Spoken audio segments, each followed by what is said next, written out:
think what you've got to look at first of all is to help the team understand the purpose of what it is they're trying to do, is get them to buy into the purpose, to buy into what the aims and the missions of that particular team is. When I look at performance, I tend to use an acronym. I use what's called a PERFORM acronym. And it's about making sure that the purpose is well known, that there's a strategic narrative that people share in. The E is making sure that the social environment is right and the actual physical environment is right. So making sure that conflict is spotted early and making sure that it's dealt with and making sure that conflict helps move a team forward.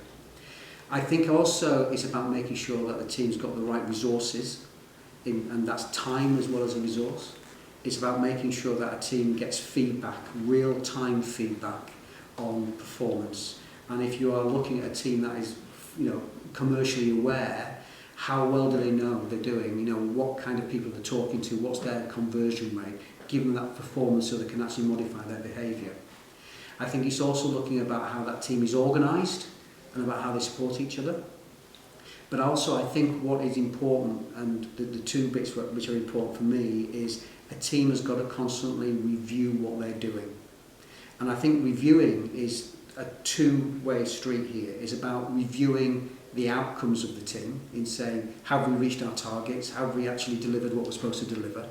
But also reviewing about how that team is working together and what's the impact. Because I've seen teams be very successful, but there's so much collateral damage behind that the team's suddenly fallen apart.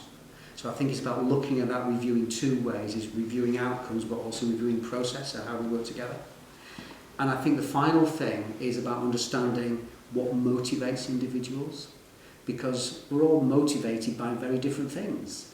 Some are motivated by money and targets, some are motivated by affiliations, some are motivated by just making a difference, and it's about understanding people in those kind of ways. So I think you have a look at those particular areas and you can tweak each of them, and I think that's how I would tend to develop the performance of a team in that kind of way. So that's my kind of PERFORM acronym that I tend to use when looking at that.